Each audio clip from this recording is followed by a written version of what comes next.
Bonjour, je vais vous présenter une méthode pour remplir n'importe quel tableau de conversion d'unité de mesure.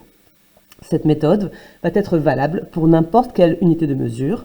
Ici, c'est un tableau d'unité de longueur, kilomètre, hectomètre, décamètre, mètre, décimètre, centimètre, millimètre.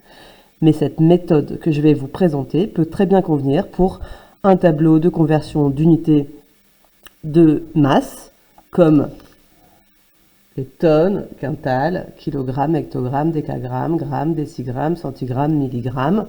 Les tableaux d'unités de capacité, les litres, décilitres, centilitres, millilitres, de volts, volts, décivolts, centivolts, millivolts.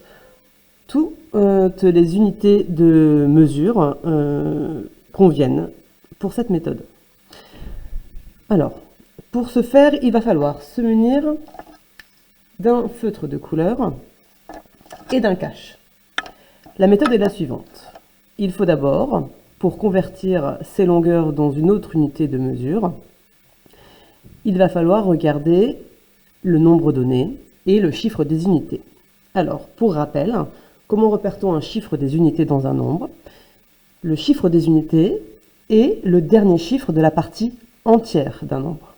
Si le nombre est un nombre entier, 564 est un nombre entier, ça c'est la partie entière de ce nombre et son chiffre des unités, c'est le dernier chiffre de sa partie entière. Donc ici, c'est le 4.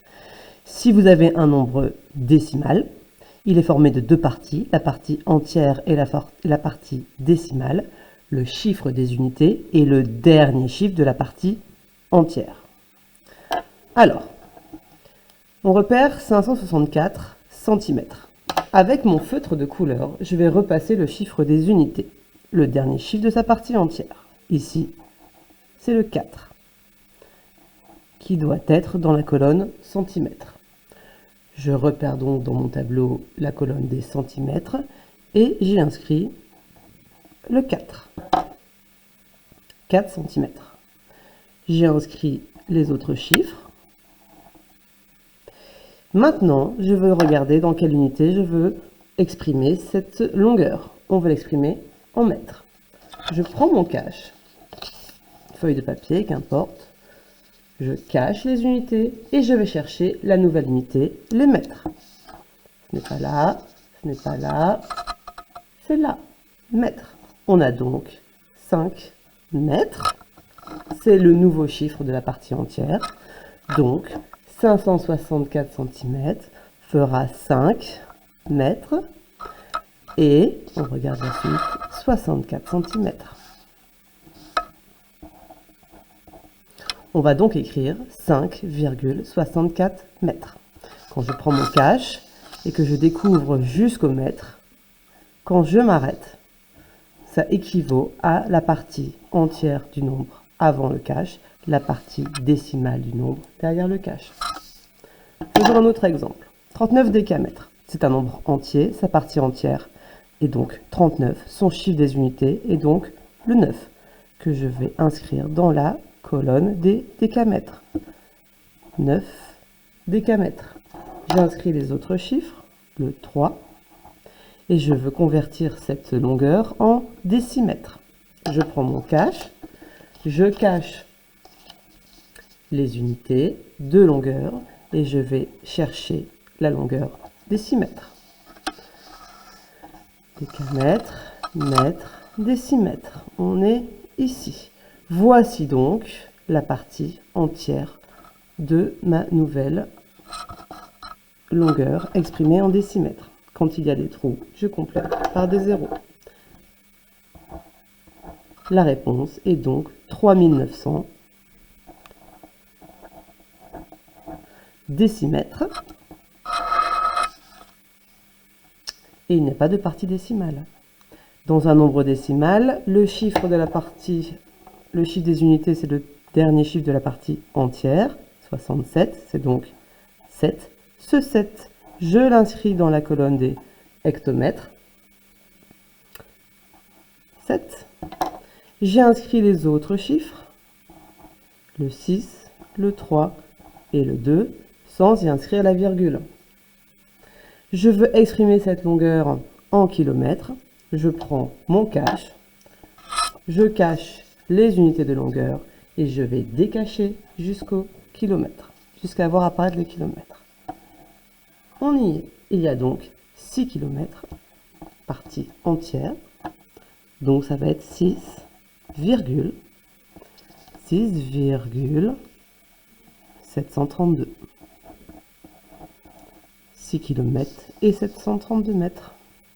Dernier exemple, pour les unités de longueur, 904,7 est un nombre décimal, partie entière 904, chiffre des unités, dernier chiffre de la partie entière, c'est donc le 4 que l'on doit mettre dans les mètres. J'ai inscrit les autres chiffres.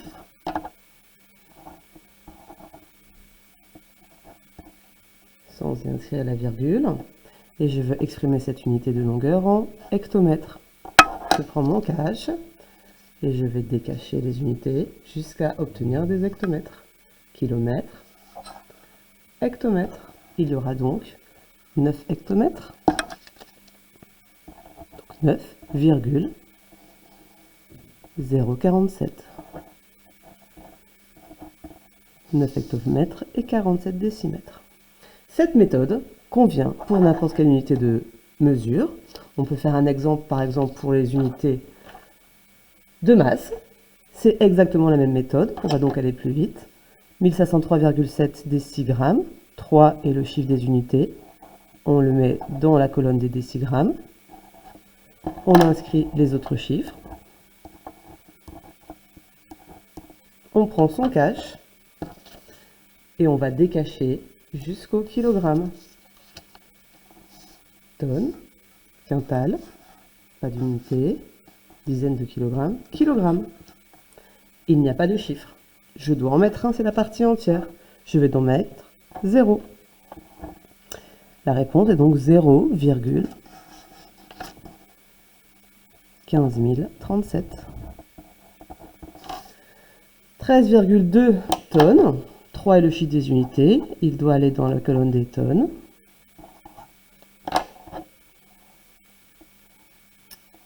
Le 1 vient donc avant, le 2 dans les quintaux. Et on veut exprimer en kilogrammes. Même chose. Je prends mon cache et je vais décacher jusqu'à obtenir des kilogrammes. On s'arrête ici. Il y a des trous, je les complète. Cela fait ma nouvelle partie entière, 13 200 kg.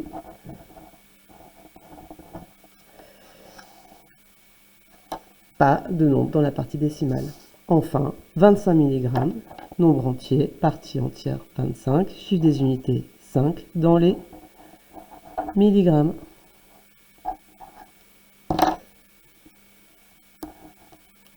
Je prends mon cache et je décache jusqu'au gramme.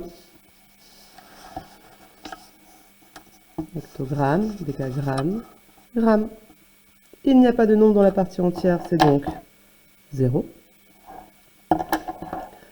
Et donc la réponse, ce sera 0, et je décache. Il y a un trou, je complète par un 0, 0,25 grammes. Voilà, j'espère que cette méthode vous conviendra. Elle est assez facile d'accès. Un feutre de couleur, un cache.